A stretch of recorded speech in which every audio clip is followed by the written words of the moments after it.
Isang mapayapang araw sa malayang bayang minamahal kong Pilipinas. Ako si Super DM, ang inyong makata ng bayan o pambansang makabayan. Mga minamahal kong kababayan, matapos magtrending ang makata ko tungkol kay Epipanyo Labrador na kung saan ay pinapakalat niya na ang ating mahal na Vice Presidente na si Inday Sara ay mayroong kabit, naghahanap ng mas malaki at mas masarap.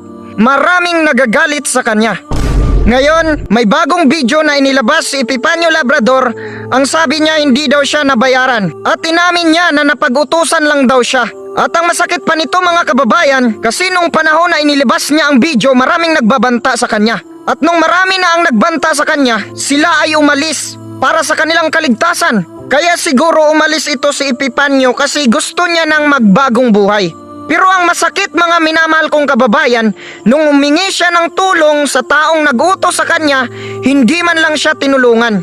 Kaya ngayon handa niya daw sabihin kung sino ang taong nag-utos sa kanya para sirain si BP Sara, basta mangako lang daw si BP Sara para sa proteksyon niya at sa proteksyon ng kanyang pamilya. So mga minamahal kong kababayan, kahit masakit ang sinasabi ni Epipanyo kay BP Sara, pero kung hindi dahil sa kanya, hindi natin malalaman ang katotohanan. At least ngayon alam na natin na meron talagang taong gustong sirain si Inday Sara. So ang may papayo ko lang sa'yo, Sarge, hindi mo dapat sinusunod ang utos kapag walang ebidensya, lalo na at critical ang subject mo. Ito ay personal na atake. Buti sana kung tungkol lang ito sa trabaho ng politika.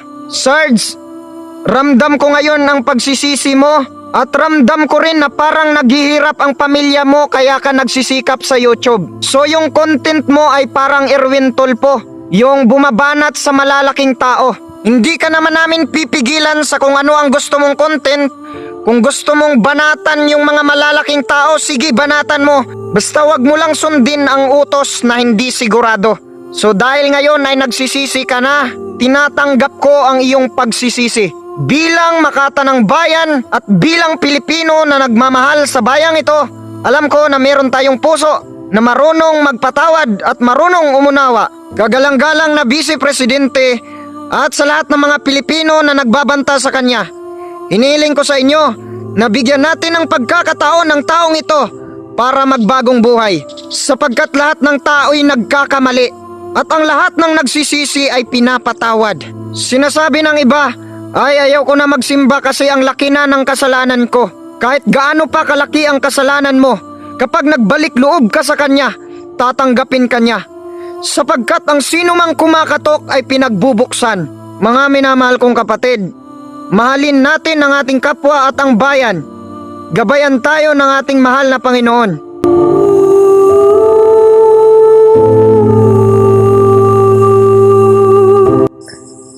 Kung pira lang ang habol ko, dapat ay inaaraw-araw ko na siyang banatan kasi trending siya. Pero naawa ako sa taong ito, gusto ko siyang tulungan na magbagong buhay.